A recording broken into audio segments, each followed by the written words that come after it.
Hello everyone, it's Vike here, and today I'll be showcasing my Gabumon deck profile on TCG, and it's a free platform made by Wong Sailor's team if you want to check it out. And I've been having a lot of fun with it, especially in the LM format, just because you do get scrambles, which I think is really fun, and the new ace is pretty strong, while a little bit situational. And again, I'm really happy to showcase the deck just because, again, I've been having a ton of fun with it. And also, I did recently make a Discord server, so if you guys want to join it, I will link it down below. But now, let's just get straight into the deck profile. So, of course, let's start with the eggs, and I want, just for Wanya and then one Buka. And, the Wanya just for the extra draw, of course, and the Buka just in case if you ever want to get some more easy access to jamming, because I think you are able, since you are able to kind of just bounce a whole lot on this deck, so I think this could come up quite a bit. And the only reason I won 5 eggs is because, again, you usually want to push out with Gabumon more often than not, so I think 5 is a good lineup for this. I of course won an all Gabumon lineup. First, let's start with the BT6 one. This one is still pretty useful for the deck, I think, just because you're able to kind of unsuspend with you when attacking. And I actually didn't realize this when I first went the card like ages ago, but I do like that it's also all turns instead of your turn. So say if they hit a mat out security and they didn't clear this Gabumon, oh whoopsie, you get a memory. I think that's kind of funny. But again, this one's also really solid just for the extra unsuspend. And I went 4 of the EX1 Gabu just because you're able to either grab a Tamer or a Digimon with Gabumon. So you're either able to grab a rookie back, or you're able to kind of just grab, say, another one of your Tamers to either search or just hold them to pass turn stuff. So again, useful enough rookie. And I won the BT15 Gabu at 4 as well, just because of the fact that, again, you are able to draw. Since you do want a lot of Mad Tamers, you can get that effect pretty often. And Blocker, I've noticed, doesn't really matter as much, but I can imagine in some cases you could give Blocker to, say, a Secret or Metal Gabumon stack and then be able to kind of block and then, unsuspend with that. So it could come up, but I haven't had much use for it. But again, it's still a pretty good effect, and I do like the when attacking to draw 1 as well. So again, that's also really useful just to kind of, get more cards in hand. This come out with this, that's a 2-draw, and I think that's just pretty great. So overall, I want to see this shuffle. So now we have the level 4s, and I won 2 of the BT7 Gabumon pretty much for hybrid for game, and I also do want it because I also won Beowulf, so this could be a good segue into my megas, and that's pretty much it. I usually don't want to evo this over like my Gabumon simply just because it's a 3 cost, so I usually save this for my Tamers because I do often play quite a bit of those. Then I also won 3 of the Warp Global. I don't think I need it nearly as much, but you can recycle it, so that's not that bad, and that's why I didn't really want 4. But again, I think 3 is fine enough in my testing with it. And again, I just won 2 of the BT7 Beowulf simply just because it's a 1 cost evo. If you have a Tamer under, which usually I save my Kendo for that, so it's always going to be 1 cost, and just a good way to kind of go into your megas for kind of cheap, and that way you can just sit on them. Since my megas are pretty much just Metal Gabumons and Ancient Gabumons, so I think that's pretty good as well. Then we have the megas, which just end up being 3 of the BT15 Metal Gabumon and then 3 of the Ancient Gabumon from BT17. This one is still really fantastic, especially when you have a mat out, so that way you can just instantly warp without having to need, say, Beowulf and whatnot, so that's really good. Along with the fact that, it stuns up to 3 Digimon or Tamers, which can come up quite a bit. And I love the fact that, it has evade, so that way you can kind of protect it a lot easier, and since it's unsuspended when it becomes suspended, that makes it a lot better.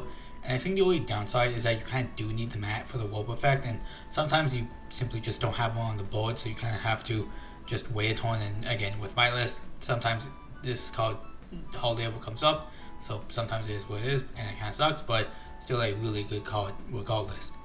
Then of course, the 3 Ancient Gabumon to kind of match the 3 Warp Lobo, and you could run 4 of this and 4 of the Warp Lobo if you want to, but I found 3 to be good enough, and you can kind of recycle this with Scramble and whatnot, so it's not the worst.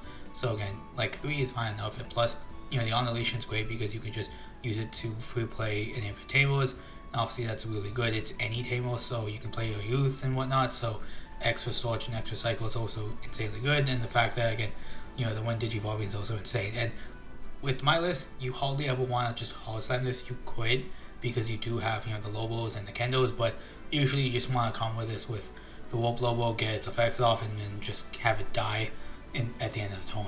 Now moving on to the level 7s, and it's just two of the two Gabumons we have out already, the Bt2.0 one and the LM one. And I think this one is still pretty decent just because of the fact that it can bomb deck any level 5 or lower, so it kind of goes against wide boards pretty easily. And this one I think is only better if you have like this stack out, like say for example if you just have Kendo plus Vero, Earth, and then a Tamer because it bounces off sources. So it's not really as good, say if they have like a full stack out, but again, this one's still really good for just being able to bounce two guys with fewer sources, so that's still really solid. And the fact that it's an ace, so it means you can counter them on their turn, and the fact that it can still warp off a Gabu, which is still really insane. And I still think 2 is fine enough, and it is an ace, so you do lose memory, 5 in this case because it's level 7, so that's why I only want 2, but I think this ratio has been working out pretty fine for me. Now we have the Tamers, and in this case I was running 3 of the Bt3 Davis simply just because it's a pretty good soldier, and usually most of the time I want to use my Kendo over this guy or the Mat, but still 3 is good enough, still a soldier, and it's really good if you play it for free off the Ancient Gabumon. One of the Mat and Soul Dual Tamer, because I found like 2 was kind of bricky and I didn't really like to see it early on, so I think 1 is fine enough, but still pretty good because you get to gain memory since you do often like go through a lot of your deck, so at least you guarantee at least 1 memory with this. And the be able to bounce a level 3 or lower can be kind of nice just because again this unsuspends your Gabumons unsuspend as well, so I think it's a pretty easy way to get the effect off. And I think your Bond Tamer, in this case Bt6 Mat, is your most valuable simply because of the fact that again it gains you memory, gains you draw power, along with the fact that you could warp into your Gabumon with the only downside of it dying if you have one more security. So obviously you'd want to pair it up with this and not this one because you would overflow, but still the fact that it does draw power is really good for the deck as well. And then the Louis simply just for Louis for game, and you gain the extra memory along with the fact that 3 use just because your stuff does sometimes want to die. So obviously being able to hopefully keep torn along with the fact that you could just hatch another egg and hopefully just raise up another Gabumon is also pretty good as well. And it's a 2-cost soldier. Now we move on to the options, and I pretty much just want all consistency stuff. 3 blue memory boosts for grabbing Digimon, scrambles for just being able to go for cheaper, along with the fact that the delay effect is pretty good because you're able to pretty much recycle stuff and hopefully play a second Gabumon. And if you do end up playing the other Gabumon, say you can use the one out of raising for like a different stack possibly, and then use the other one for like your Ancient Gabumon Wolf combo. So I think that's pretty nice, along with 3 trains, simply just because again another soldier, along with the fact that you can of course go for cheapo, and I think you do know what train does at this point. Now let's get into some cards I think you could also run, and one of them definitely has to be the Bt9 Jellymon, because when you play Blue Tamer, draw 1, which is pretty nice since you can just leave it out there, and the Orton Inherit I imagine probably won't come up nearly as much, but if you do add a card to your hand you get to bounce level 3, which is kind of nice. Then we have some other Gabumons here with the Bt1 Gabu on play draw 1. It's just as basic as that. And the only reason I didn't put the Bt9 Gabu X and I only put the EX5 version is because this could grab 2 Gabumons instead of just 1. So that's the main reason why I just put this one. So that's pretty much it. And then we have this Jellymon start main phase. If you have 7 or less cards, draw 1. So this can be used for really early game, so you can kind of get extra cards in hand. Then for some champions, I think the Bt14 Ikaku one can be kind of decent because it's Soul Strip, and early on I can imagine it can be nice to stun some stuff as well. Then we also have Bt15 Garurumon, just simply for the fact that you get to draw an extra card, and if you don't have a mat out, you are able to play one for reduced cost of 3, which is also very nice. Then we have Bt14 Desamon. This is another strip card, but it's not once per turn, but I can't imagine you probably wouldn't get it off more than once in a turn, but you could be able to bounce to level 5 low with no sources. So say if you do play more into a soul strip version, you could also just use this a lot more effectively.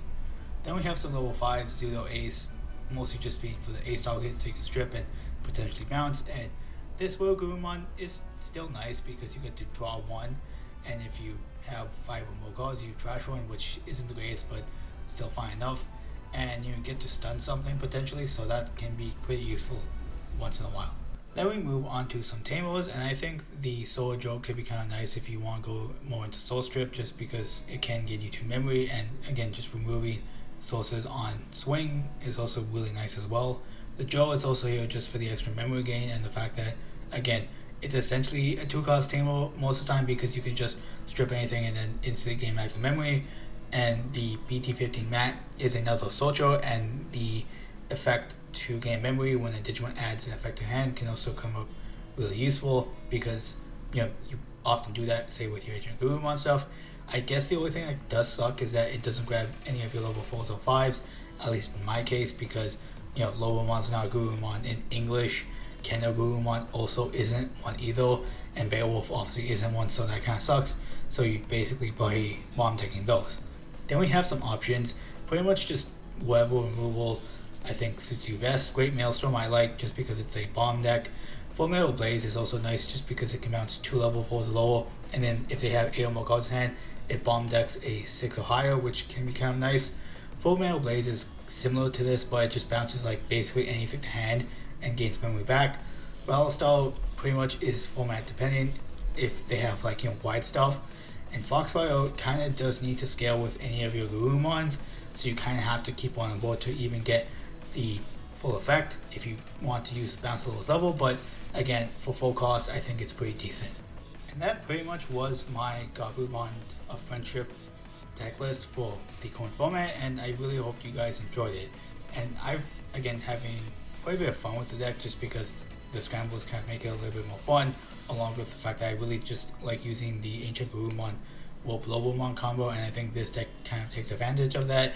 And after the hit to Luli and whatnot, it definitely makes the deck a little bit more fair, I think, just because it slows it down a ton, so you can't constantly just like spam out rookies. So I think it's a little bit more enjoyable that way to face. But let me know in the comments below what you like about the deck list and other stuff about it, so I would love to hear your thoughts on it. So again, thank you guys for watching, see you guys later, and don't forget to like, comment, and subscribe.